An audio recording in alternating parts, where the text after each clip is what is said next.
Welcome to the Consummate Athlete podcast, where we explore what it means to be a well-rounded, happy, goal-crushing athlete.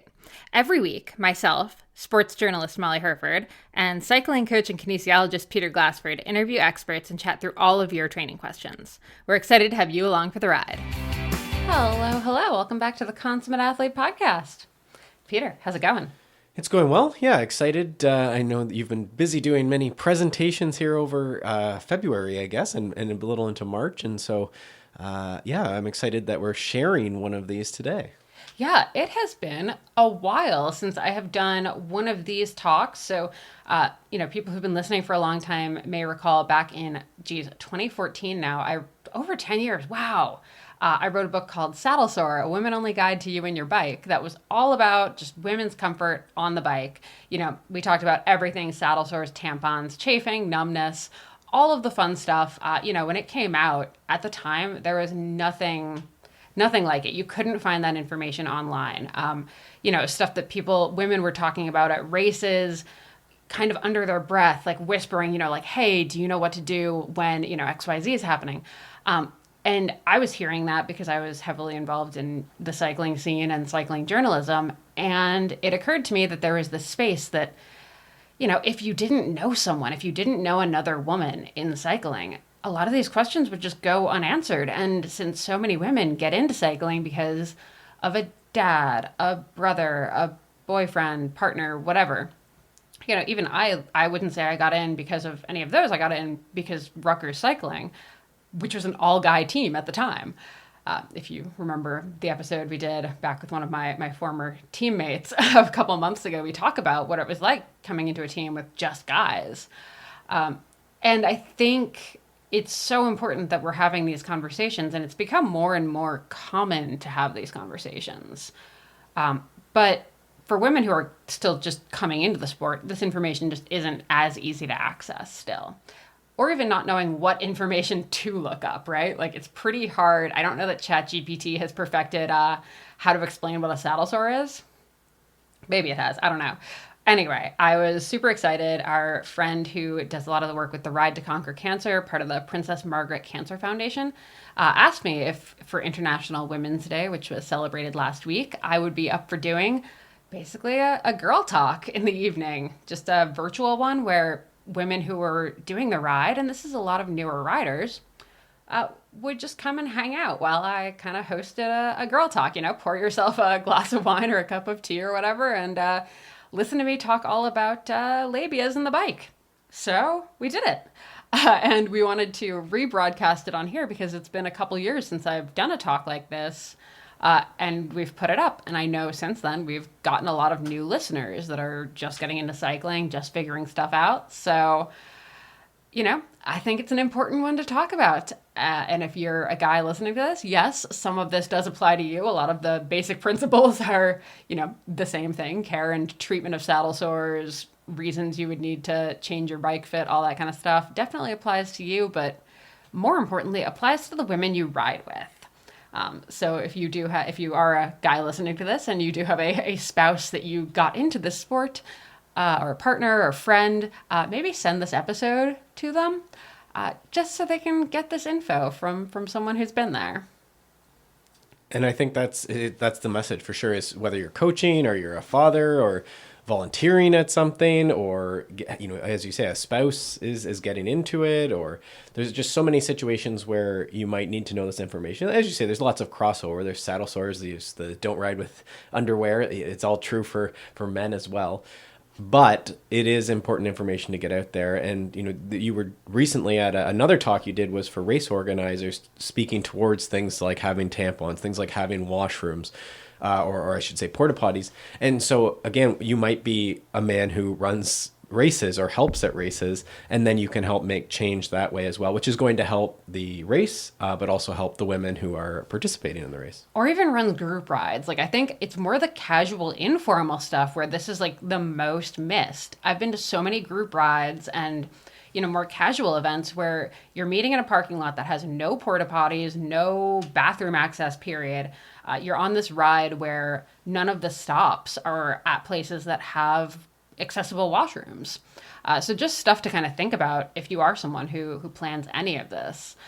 So yeah, hopefully there is some good food for thought in here. And again, thanks to the Ride to Conquer Cancer, Princess Margaret Cancer Foundation for letting me talk about these topics to the women who ride. All right, let's get into it.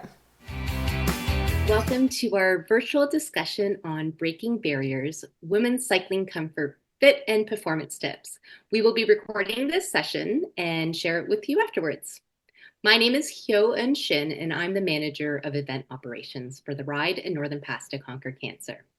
I'd also like to introduce you to my colleague, Sophia Rossi, Senior Coordinator for Northern Pass. Thank you everyone for joining us today to carry the fire. We are so excited to dive into some important conversations about how to make cycling more comfortable and empowering for women of all levels. Our goal is to help you get ready and excited to ride comfortably for the Ride in Northern Pass to Conquer Cancer and in your training leading up to the events. We are so grateful for your commitment and dedication to fundraise and participate in these signature Princess Margaret events. While each of you have your own reason for riding, we're all headed towards the same goal: to create a world free from the fear of cancer.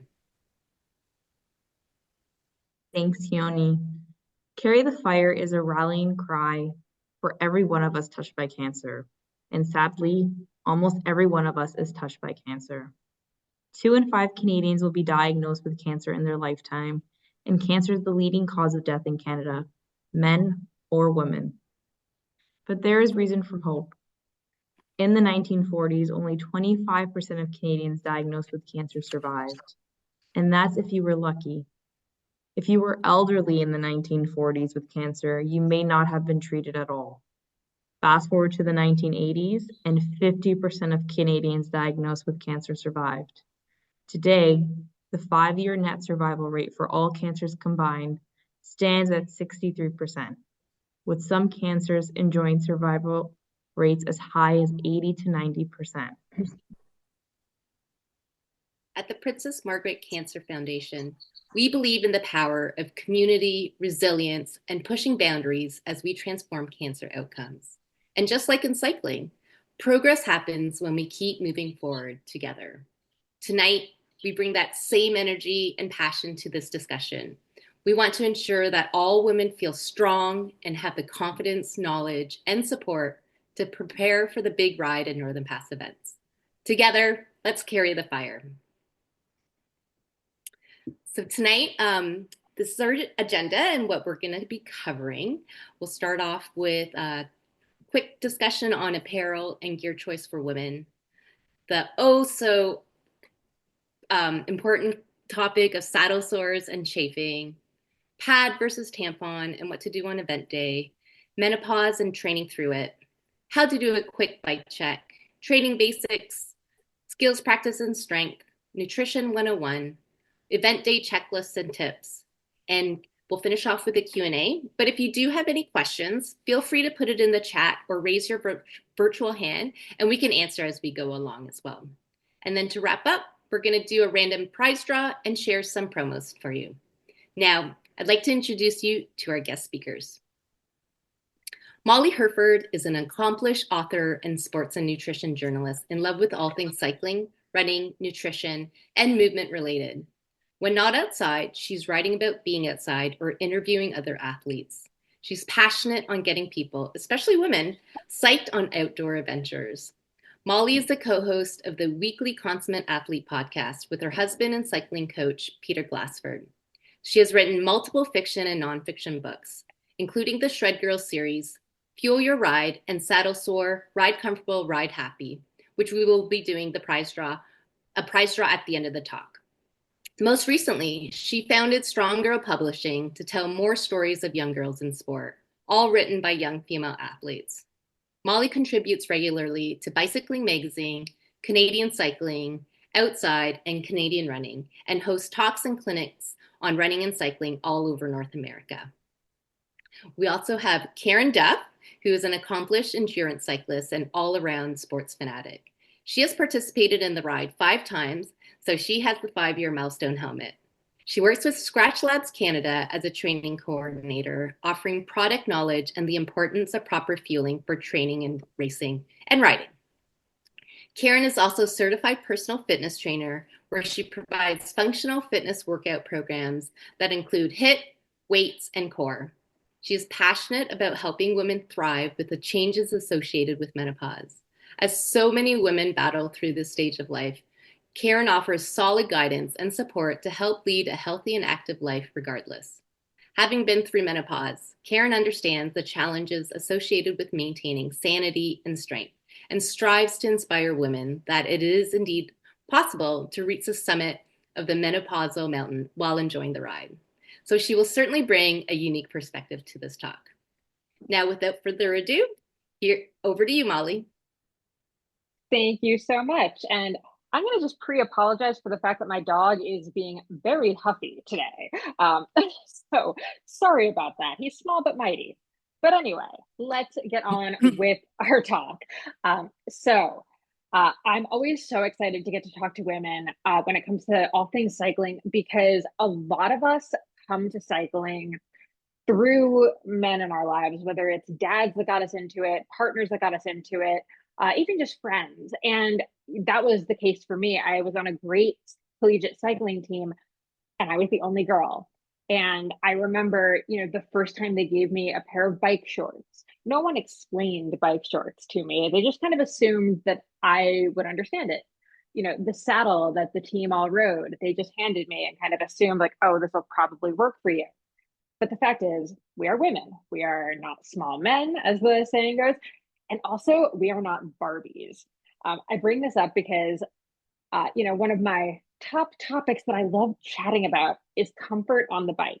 And it's awkward. It makes me a little uncomfortable, a little blushy to even, bring it up. But it's so important because so many women I've talked to end up leaving cycling because it's just uncomfortable for them. They deal with chafing, saddle sores. They just don't even understand that being numb in their nether regions during a ride is something that's completely preventable. But a lot of the time, the cycling industry and, that 17-year-old boy that's working in the bike shop that's telling you how to fit your bike to you, they just kind of think of us as being Barbies. And by that, I mean, you remember having Barbies as a kid, you take off their pants and it's just flat there. But we are not. We have nether regions and we can find stuff that makes us more comfortable on the bike. So that's this thing that I just always want to bring up and kind of bring that awkward discussion to the forefront. So that's what we're going to kind of open with here. And then I promise we're going to get into the training and nutrition, but I do think this is just such an important topic that we don't talk about enough, especially not with newer cyclists who just maybe don't even know to ask the questions. Okay, but before we head south, I want to talk about breathing issues on the bike. This is a really big one that I've now heard from a lot of women, all ages, when they're leaned over on the bike, they just struggle to breathe. And I was trying to kind of troubleshoot it for a couple of girls on a camp. And I started realizing, I'm like, okay, well, maybe unzip your jacket. Okay, maybe unzip your jersey. Okay, the problem is we're all wearing so many layers. You're wearing a compressive sports bra. You're wearing a heart rate strap. You're maybe wearing a base layer. This is Canada. It's chilly. We're probably wearing a long sleeve jersey over our base layer. Over that, we're wearing a vest, a jacket, maybe even another one. We're so compressed and then we're bending over. And our breathing is basically cut off. So I really do just kind of always say, if you're struggling to get in enough air, you should be able to take a full belly breath on the bike and feel completely comfortable doing it. So that means really, hand on your belly, feel it expand. If you can't let your belly expand, if you can't let your lungs expand, you need to go up a size or lose a layer. There's, in cycling kit in particular, the number on the kit doesn't matter. Cycling kit sizes are horrific. They're different from brand to brand. So do not fall into, oh, I only ever wear a medium. I have been an XXL in some sizing, and I have been an extra small in other sizing. So before we get into talking about kit, just recognize that the numbers, they don't matter. It's going to vary from brand to brand. Okay. let's talk saddles. This is my number one favorite slide of all time. Saddles don't actually look like this, but sometimes they feel like this. I'm sure, most people on this call have been on at least one ride that maybe went like a little too long, or maybe the bike was new and you weren't totally used to the saddle, or maybe this is your everyday experience where we went out for a ride and after, maybe 30 minutes, you just start feeling that pressure, that numbness, that little scratch, that little bit of chafing, maybe like a little pressure point somewhere. And all of those are really good signs that the saddle that you're using just isn't right for you. And this is not your fault. Most of the bikes, bikes come with a stock saddle, and we assume that that saddle fits us. But that saddle is just kind of for what they expect will fit most riders. The problem is women have such variance in our sit bone width. And we tend to think that a wider saddle, so the saddles that are like bigger in the back area, we tend to think of those as being like the more comfortable ones, the more comfort oriented ones, but that's not always the case depending on how wide your sit bones are. And I always like to explain your sit bone width has nothing to do with your size. Absolutely nothing. I am a fairly small human. My dad is a fairly large human. My dad is 6 foot tall, 300 plus pounds, loves the bike, fantastic cyclist. His sit bones are smaller than mine. Therefore, his saddle is way narrower than mine. My saddle is a little bit wider because my sit bones are a little bit wider. So if you're feeling uncomfortable on the saddle, if you feel as though you're kind of like, where I put this, your nether regions are sort of compressing inward a little bit, like everything is getting kind of shoved into the saddle, that's a good sign that your saddle's too big. If your saddle feels too small, you're going to feel like you're wobbling every single time you pedal. What we're looking for is for our sit bone to sit firmly on the back of our saddle. We feel completely comfortable. We shouldn't have to punch ourselves forward, trying to change where the pressure is, trying to alleviate, pressure on the back of our hips, back of our bums. We should be just comfortable in a nice neutral position. If you're hearing this and you're like, ooh, yeah, my saddle might not be right for me, head to your local bike shop, talk to them, ask if they can do a sit bone measurement. I'm going to say it. There's a great thing. If you just say the assometer, they'll know what you're talking about. It's a great little sand pad, basically, that you sit down, you go like this, and then it shows where your sit bones are, and they can measure it and give you, here's kind of the range of saddles that's going to be right for you. I cannot recommend doing this enough.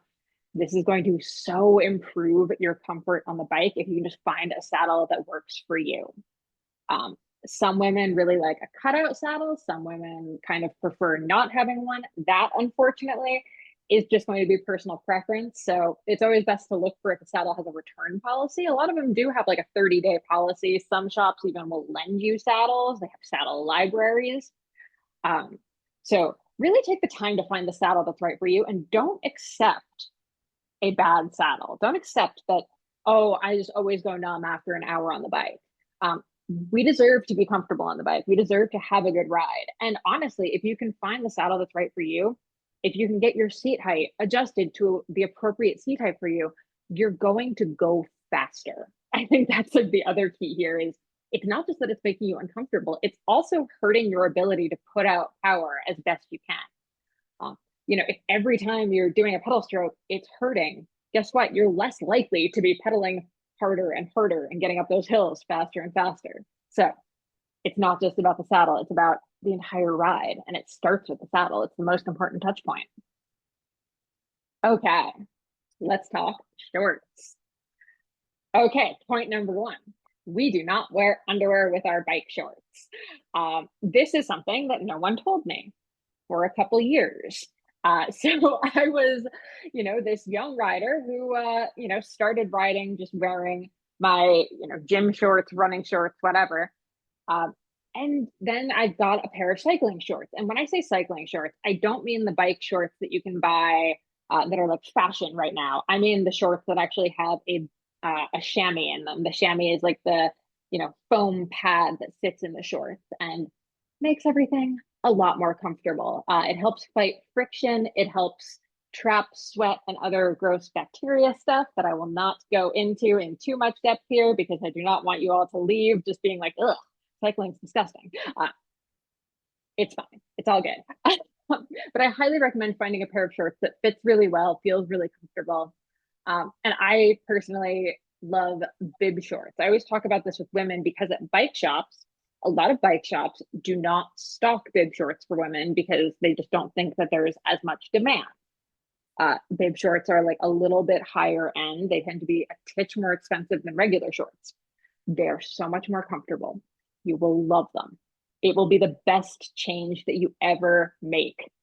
That's because, like, let's talk comfort. Like I was saying about the, breathing issues. If you're wearing bike shorts that have a tight waistband that's cutting right into your midsection and then you're bending over with that digging in, it's so uncomfortable compared to bib shorts, which just go right up. Ooh, I see we have a hand raised. Yeah. Mhm. Go ahead. Yeah.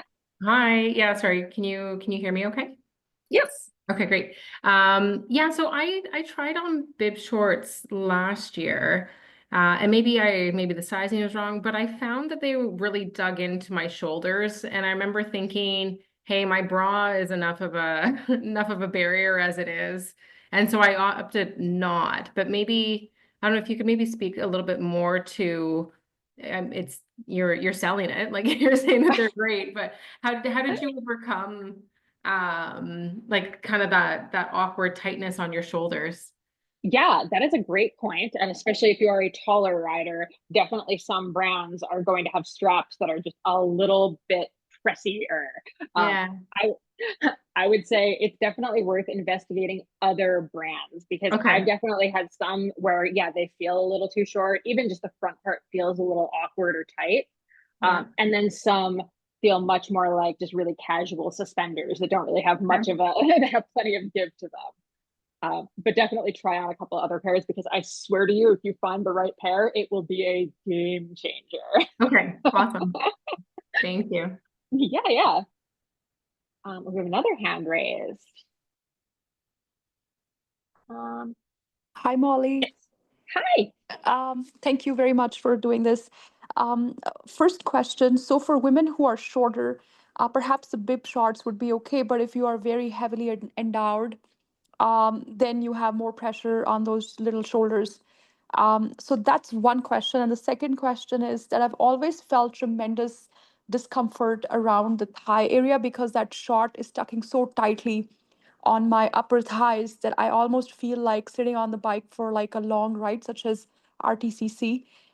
My blood is no longer going to the upper body, Oh, especially. yeah. Yeah. So I'm like, get rid of the shorts. I'm fine without the shorts. I'll just wear, regular pants and bike this 200-kilometer thing.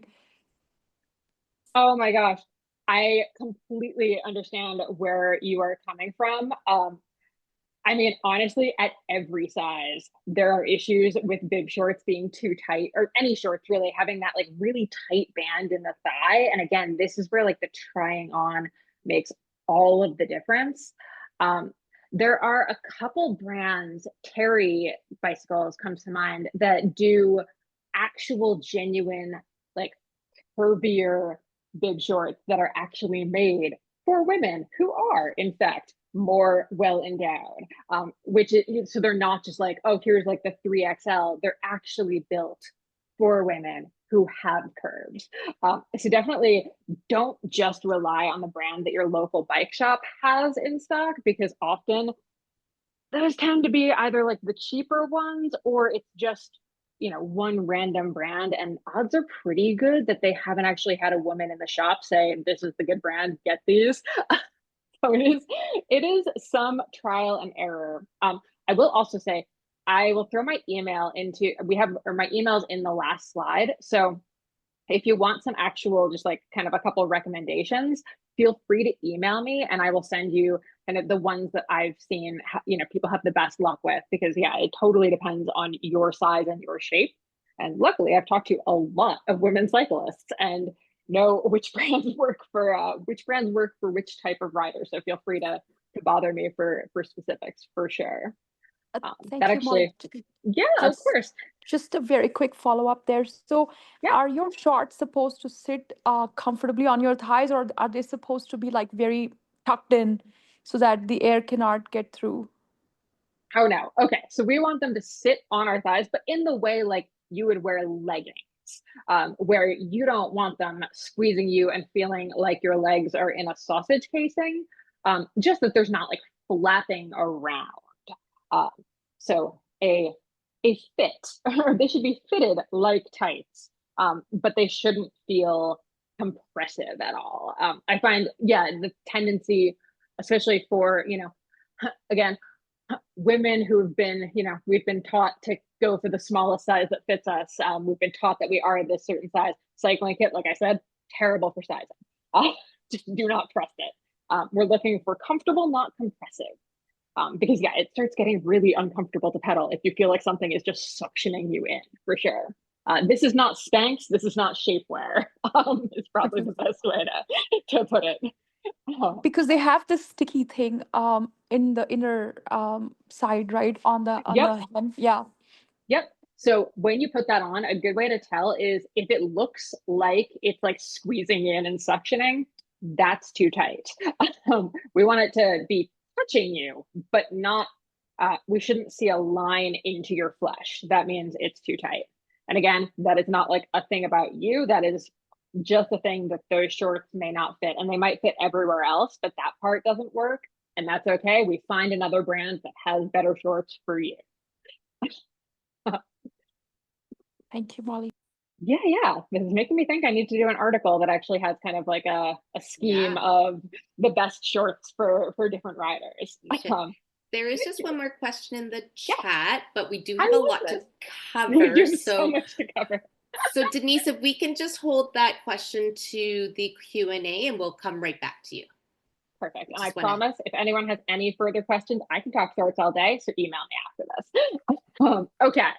Now, here's the one you might want to screenshot. We will provide a recording after this and everything, but if you have the capability, I'd recommend screenshotting this because this is my what to wear matrix.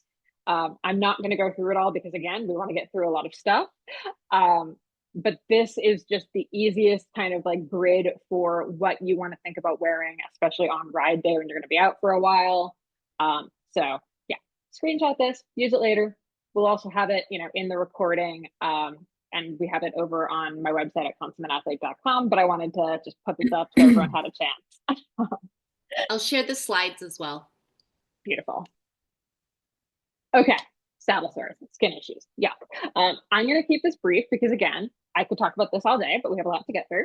So saddle sores, we should not have them. If you've never had a saddle sore or you're not sure if you've had a saddle sore, basically, if you have had a pimple, a boil, any kind of open wound type situation in your nether region area, usually it tends to be in one of the creases.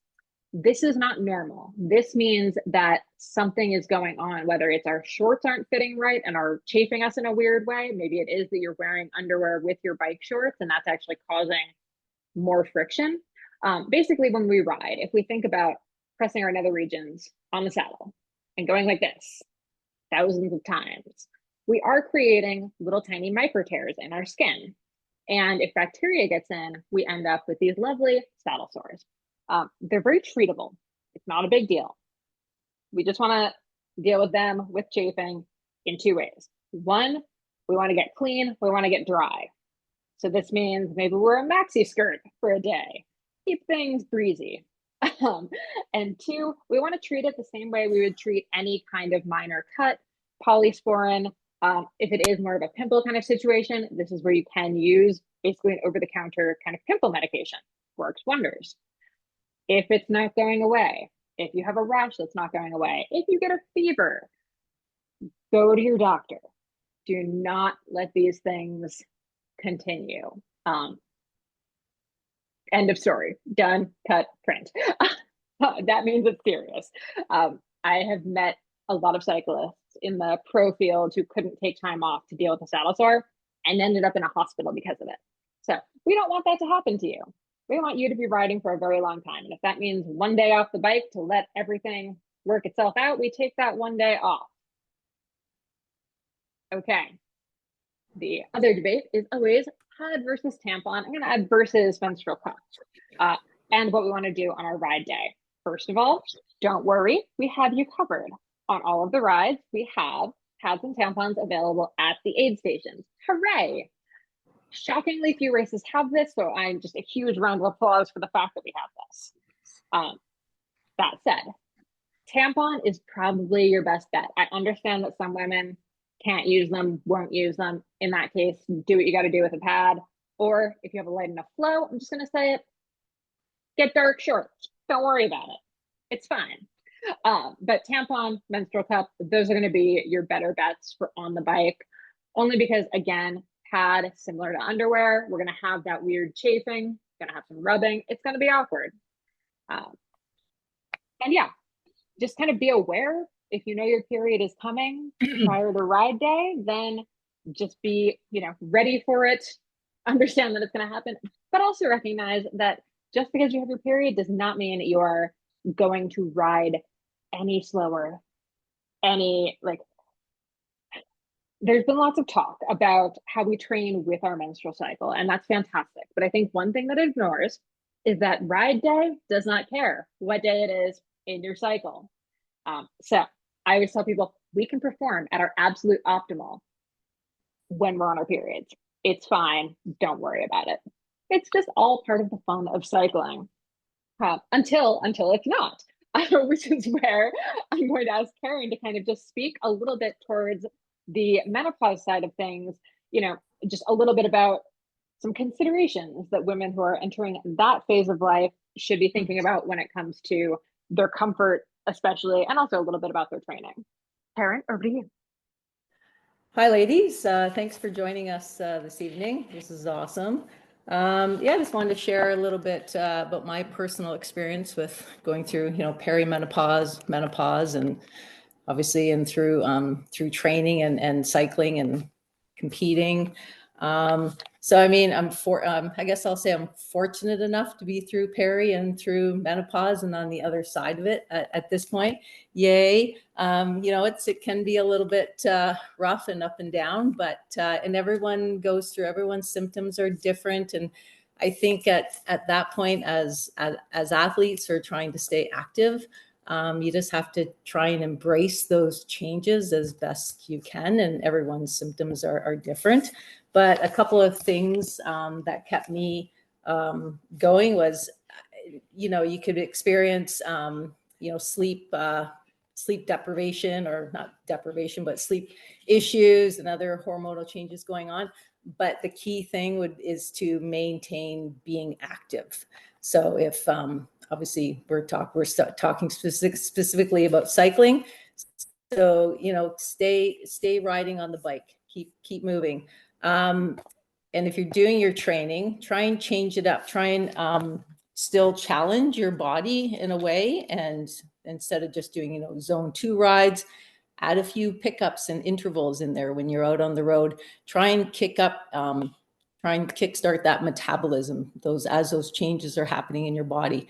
So you can think of, say you're out riding nice country road, maybe pick it up for 20, 30 seconds and then take, 30 seconds or a minute off, kind of change up your training a bit. Another thing, strength training as you're going through perimenopause, menopause, very, very crucial as our body's going through changes and, muscle loss. If you could add, and I'm going to touch on strength training a little bit more, so I'll just keep this brief, but that's very important as to when you're going through peri and menopause to maintain your workouts, even if it's 2 times a week at 30 minutes a session, will be great. And another thing, protein intake. So increasing your protein and depending on how active you are, right, 1.2 to 2 grams per kilogram of body weight. I usually try and go on the upper end. So as we're going through those changes, body requires more protein because we want to maintain that muscle mass. Yeah, I think that, but staying active, keep active during these changes. I know it can be difficult, but just stay on it. Oh, Molly? love it. Love it. Okay. Perfect. Okay. I'm going to cue you back when we get into strength. But okay, Yes. let's talk about the actual ride itself. Again, we're going to have the slides sent to you so you can always grab this later. But before you head out on the bike, especially, as we're kind of transitioning off the indoor trainer to the outdoor trainer, just want to make sure that everyone, when they are getting out, is doing just a quick bike check. Make sure your tires have air. Again, this is something no one told me about. And I once did a race with 10 PSI in my tires. Which is a very low number for a road bike. So if you're not sure what your tires should be, do a quick Google on, the type of bike you have, what your tire pressure should be. You can check that with your pump. Definitely check that. Make sure your wheels are spinning. Make sure your brakes aren't just like slamming on to your tires. Make sure the brakes are actually working. Also very important. Make sure your shifters are working. You can go through all your gears. If you are using electric shifters, make sure they're charged. This is a big one for as we get back to riding outdoors in Canada. A lot of us have not charged our bikes all season. And I have seen way too many early season races with people just on the side of the road looking devastated because their electronic shifting is dead and they are now in the worst possible gear for the rest of the race. And of course, computers charged, phones charged, whatever has like the route map or your ability to check where you're at. Tools for the road. We want to have a multi-tool. We want to have tube, patches, tampon. I know we're going to have them at the aid stations, but personally, I like carrying a tampon because you never know if you're going to save your own day or someone else's.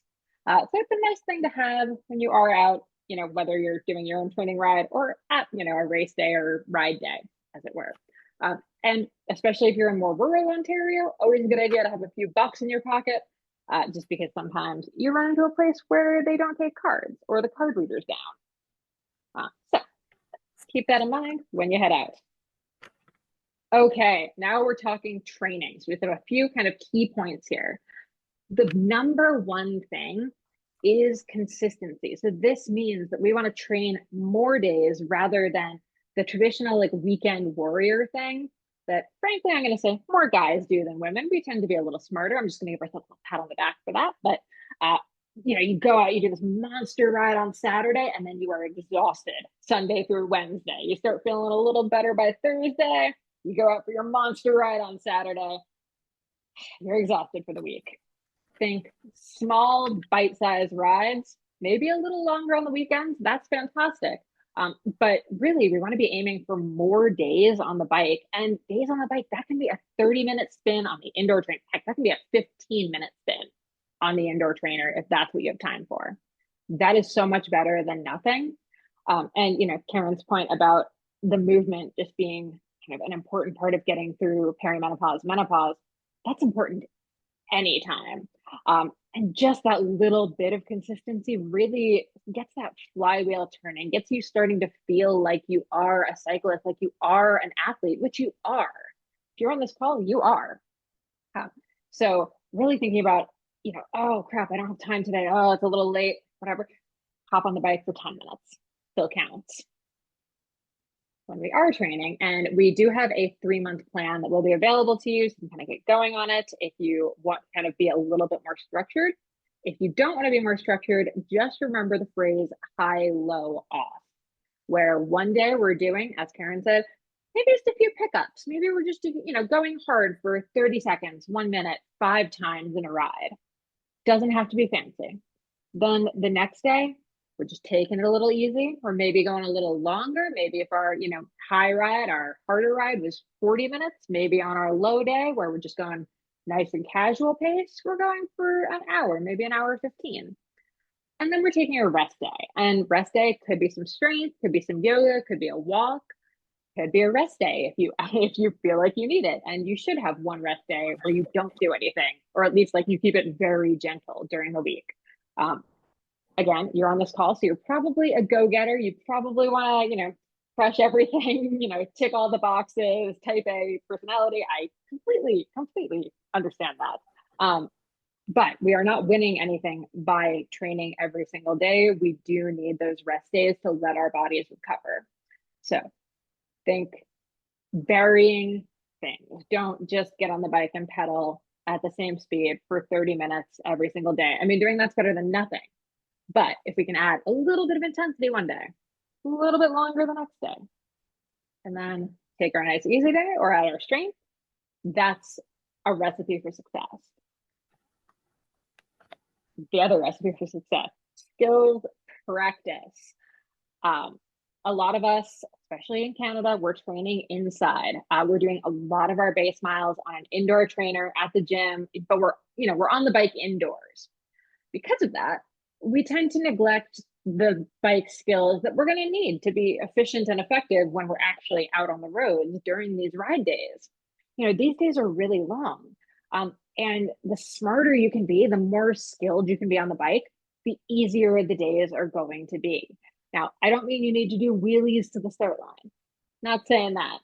But the ability to ride in a group, the ability to draft behind someone, that is going to be so helpful to you. And if you practice it before race day or ride day in this case, it's going to be so much less stressful when you are on that start line surrounded by people.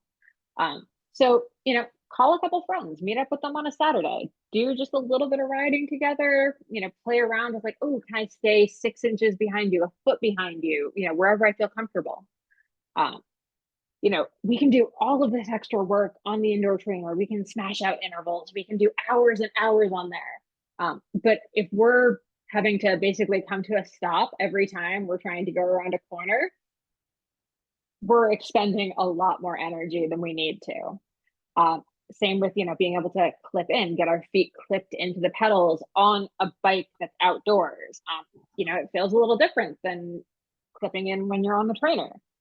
So, not having ride day be the first day that you're doing any of these things really is going to pay off. And I believe there's going to be a training ride on May 3rd. I'll speak to that more later. It'll be all included afterwards. For anyone who is kind of new and a little bit, stressed about doing this, it's completely understandable. Bike skills can be really scary when you're first getting started. They're still intimidating to me sometimes, and I've been doing this for a while.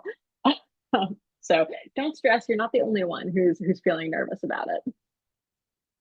All right, Karen, I am going to turn strength over to you.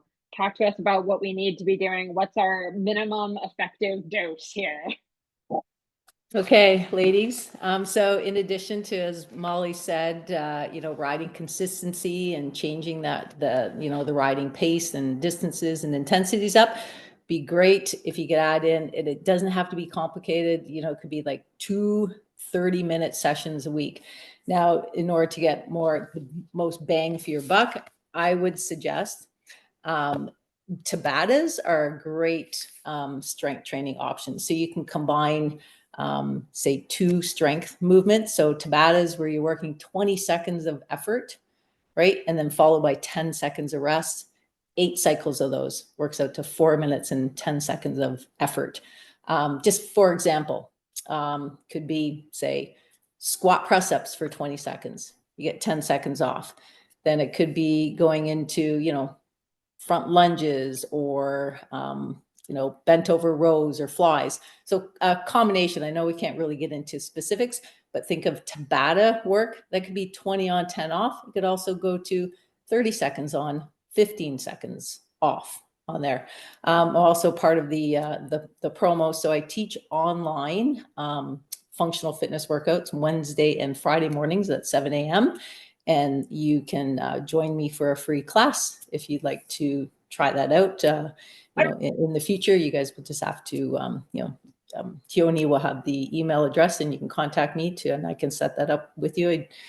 We use Zoom as the platform for it. I train here in my basement in my studio, and that started during COVID, and I have a great following, including up to today. But and core strength. So into those strength sessions, you can incorporate some core movements, planks, mountain climbers, dead bugs, and again, I would love to talk more and more on strength, but I know we only have so much time. But if you'd like to join me for a session, I'd love to show you what it's all about. Love it, love it. And I mean, oh Right. my gosh, planks, like if you actually think about what you're doing on the bike, with your arms, like you need that core strength, and planks are such good bang for your buck for getting that. So love Right. it, love it. Okay, and Karen, we are still on you. We are gonna Oh, yeah. blast, we're gonna blast through nutrition. So, this is one of the Okay. really scary things here, right? Like what to do pre-ride. So Yeah. what are we thinking? Ride morning. Pre-ride. So I guess we're thinking in terms of the ride, and you're getting, say you're having your breakfast. So it kind of we'll talk about more breakfast items. So, what time does your ride or your race or your event start? And now kind of work backwards. And it depends on how your digestive process is too, but I would recommend like 2 to 4 hours before you start. Like you just want to have a great balance of probably more heavier on the carb side, but carbs, fats, and proteins, and healthy fats. Not too much. So I've kind of got it down to, you can consume like 2 grams of carbs per kilogram of body weight. And then probably around 15 to 20 grams of protein. You don't want to go too heavy on the protein, and then some healthy fats on top of that. So that gives the body enough time to process that. It gets into your glycogen stores, so into your muscles. So when you do start riding, your glycogen stores are nicely topped up. So as the ride, progresses, and we'll get into during what you eat during the ride, but that will give you a good start to the day.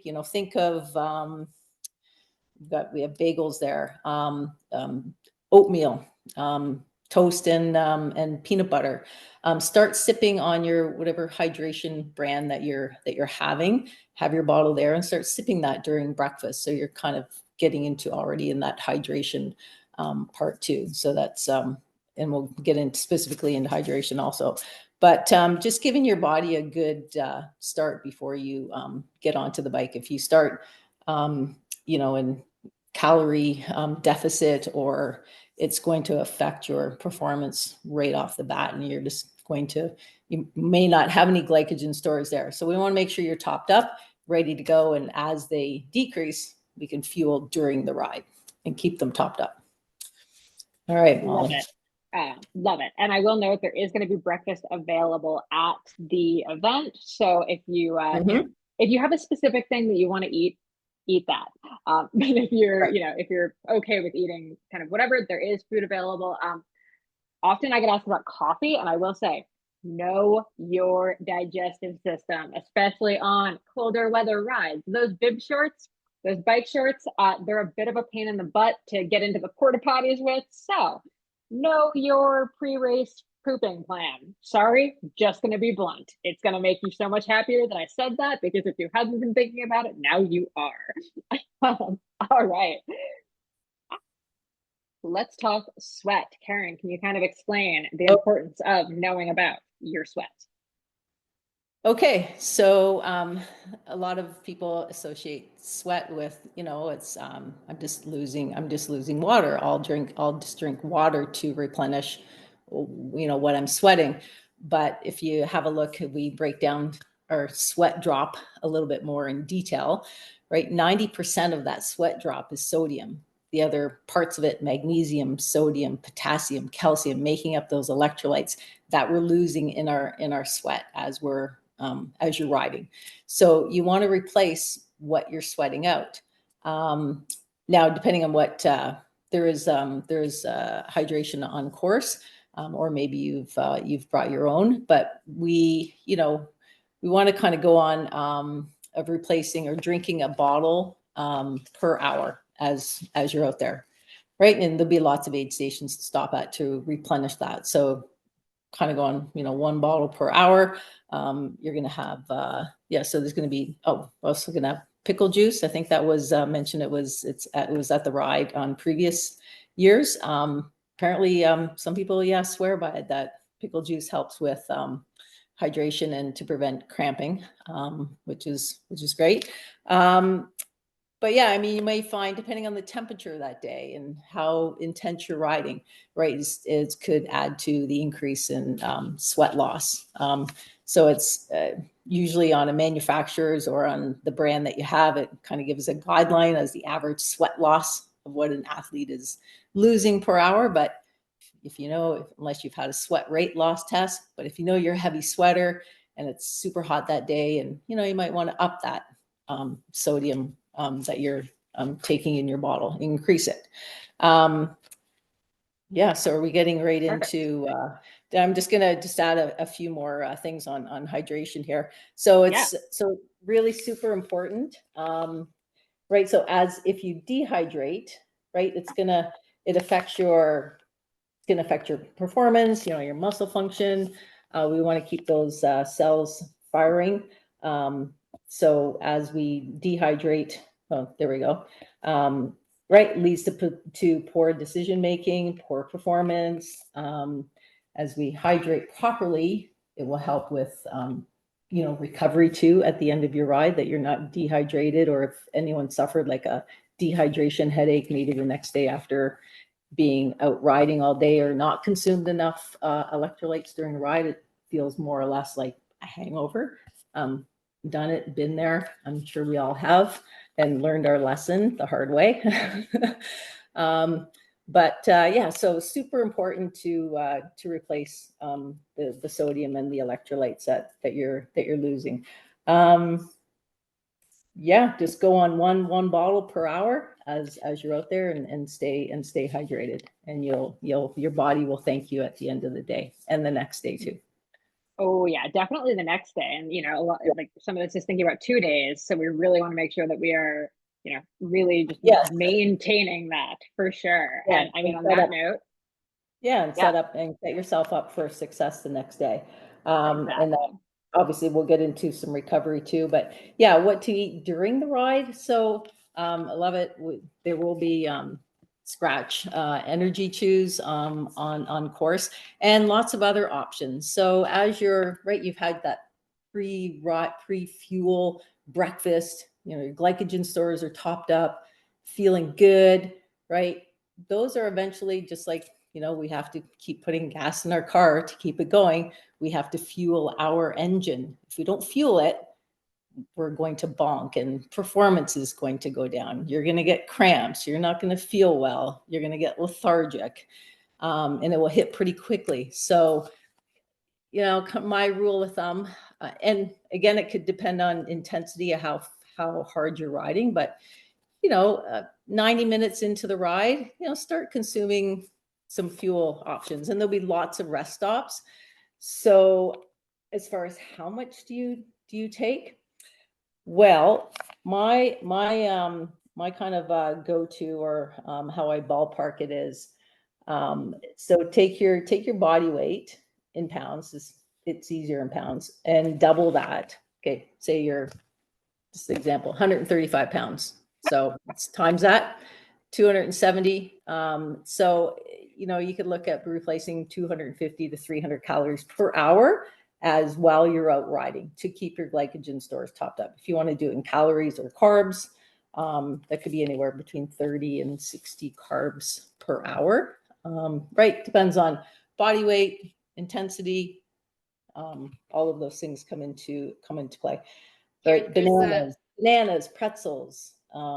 There's going to be gels, cookies, simple carbs, easily digestible. So, and key point while you're out there, please consume very little protein. Let's say like 5 grams per hour. Too much protein into the system will definitely cause some GI distress, and will take the blood away from your muscles back into your stomach to help with that digestion. And we need the muscles into your legs and your arms and the rest of your body functioning. So very little protein. You can consume the protein at the end of the ride for recovery. But so Perfect. Just think of the rest stops, or have stuff into your pouch, in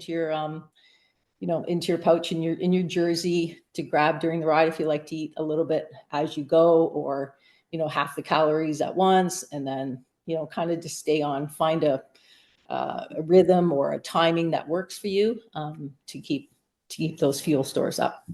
There's a great question in the chat here. Do you recommend any low sugar chews or bars? In low sugar,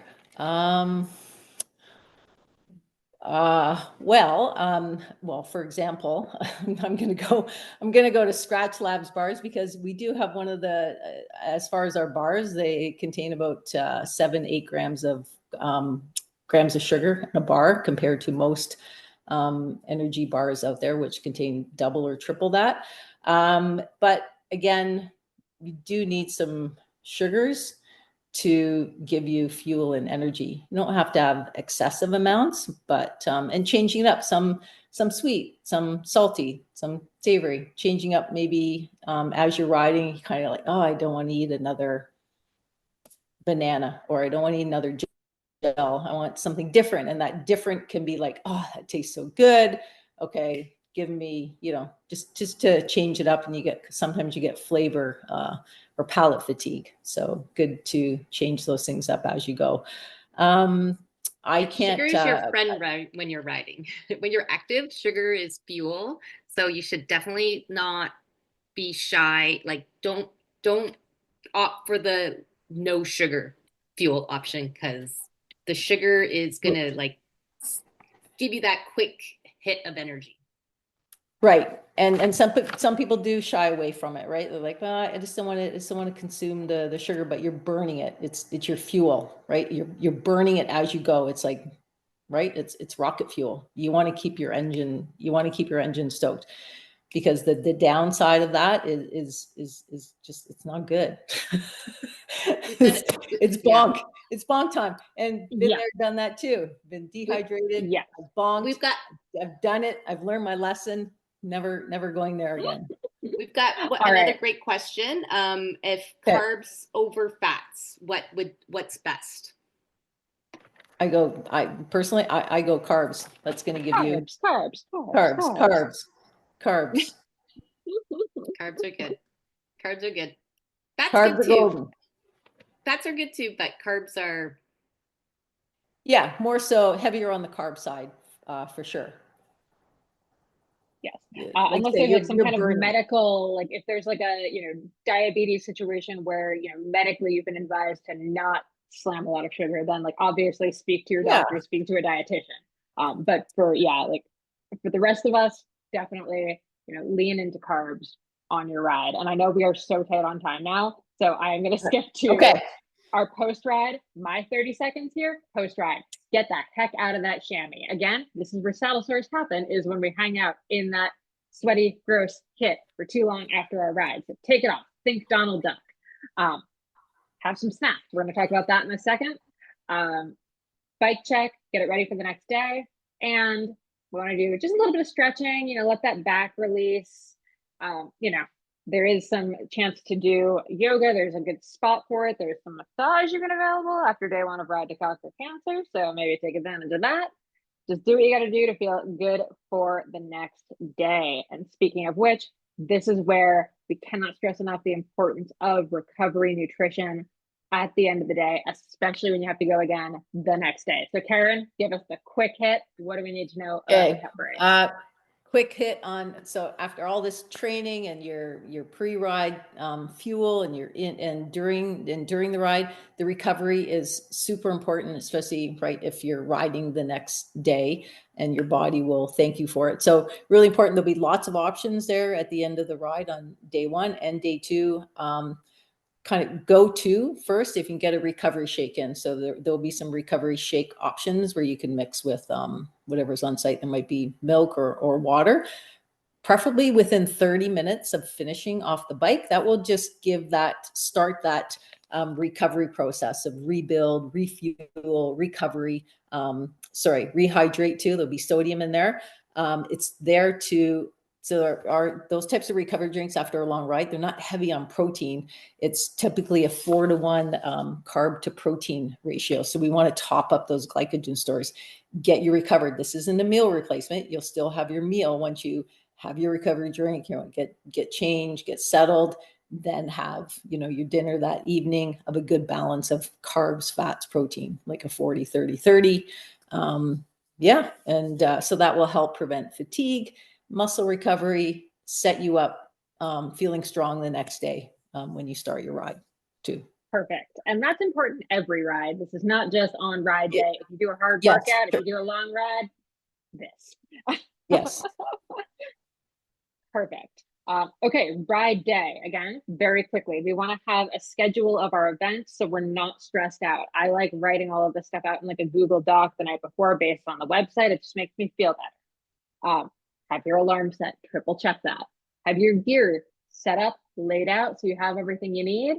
Know what you're having for breakfast. Have your bike plate and seat tag attached. You do not want to be running for those 5 minutes before the start. Very difficult. You want to get warmed up, and I don't mean you need to do like sprints or like a 20-minute thing. Just make sure your bike is pedaling okay. Again, check all those gears, make sure your brakes are working, all that fun stuff. And just get your body moving a little bit. You might need to hit the porta potty again. As I said, know when you're going to have to go pre-race. We want to make sure, you know, if we had breakfast 4 hours ago, maybe we want a quick little snack closer to the ride. And then we're going. And you know what? It's going to be so much fun. You know, we could talk all day about pre-race nerves or pre-ride nerves, but I promise you, you might be nervous, you know, as it's getting started, as that morning is going on. But the second you start pedaling with all of those people who are all there for the same reason you are going to feel so good and so excited to be there. So, all right. With that said, you can learn more. Again, we'll you know, send all this out. You can learn more, consummateathlete.com, stronggirlpublishing.com. Follow me. I'm easy. Feel free to email me with any questions if we don't cover them in the couple minutes of Q&A we're going to have time for. Yeah, I'm pretty much everywhere on the internet and love talking about this stuff all day, every day. Okay. How much time do we got? We've got a few minutes, and then if everyone is okay to stay a little bit longer, we can, you know, no rush to just shut down right at 8 o'clock. But there was a question that came up earlier in the talk, and that is coming from Denise. And she's asking, are you just wearing a sports bra underneath? Is there chafing with that and those straps?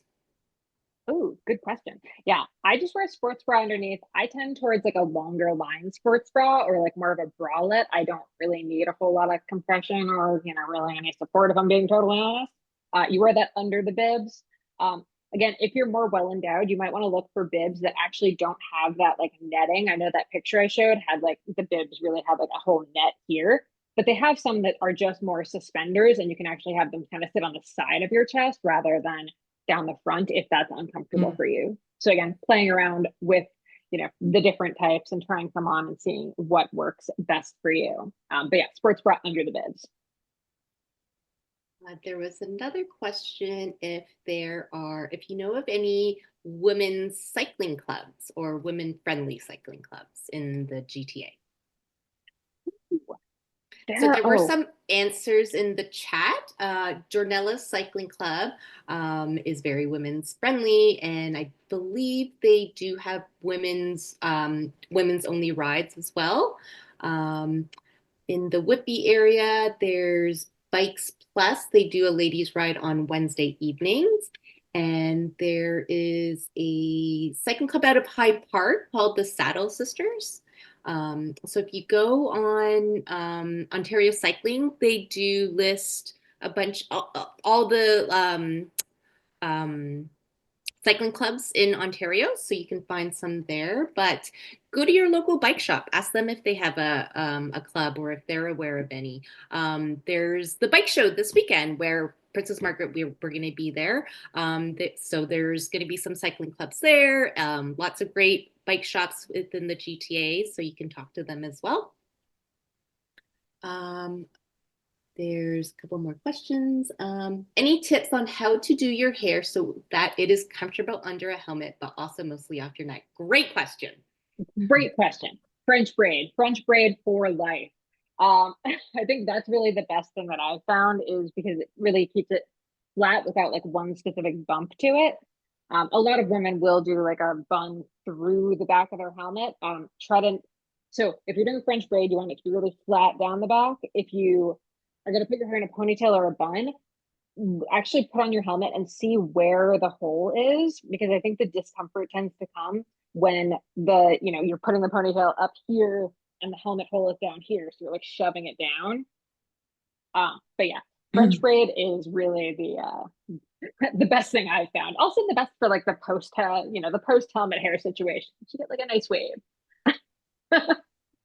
What about waxing or shaving in the saddle? Oh my gosh, you just asked my favorite question. Okay, I didn't include that. I normally include that slide and I didn't, and now I'm really sad. Okay, personal preference number one. Hair, no hair, totally your call. There's kind of like pros and cons to both. Number one thing would be keep it clean is really just like our number one point of fact.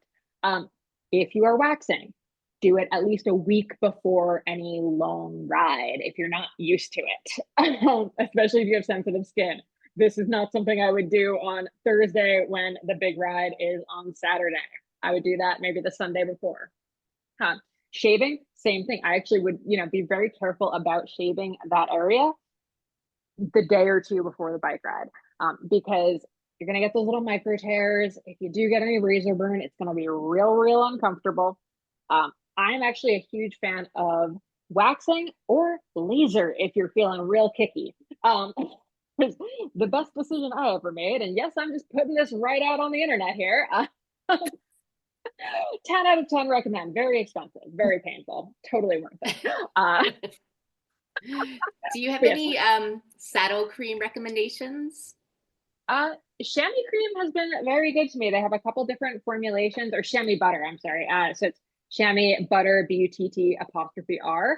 They have a women's version that has a bit more of like botanicals in it that are theoretically antimicrobial, but their regular one works just as well.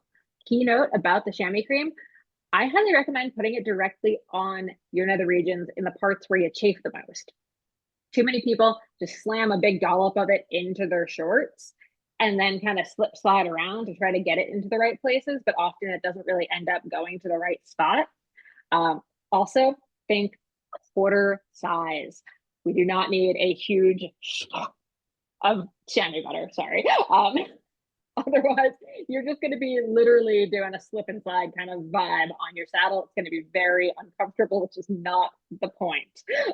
And we will have chamois butter we usually have that specific brand at the wellness tent at the pit stops at Ride, and we'll have that at Northern Pass as well. So yeah, if you feel like there's a particular spot that's feeling uncomfortable, definitely stop and just put it on that spot. Like often that's enough to at least get you through. Yeah, love it. Great question. And so that is it for tonight. Thank you so much for joining us. As supporters, you have helped make progress against cancer possible. Whether you're a first-time participant or a long-standing one, we thank you. Your support has brought hope to so many. Thank you for carrying the fire, and have a good evening. Thank you so much. Thanks so much for tuning in to the Consummate Athlete podcast. If you want to hear more training, racing, and endurance sport advice, make sure you subscribe to the podcast and leave us a rating and review. You can also subscribe to our newsletter at consummateathlete.com for a weekly dose of inspiration and advice straight to your inbox.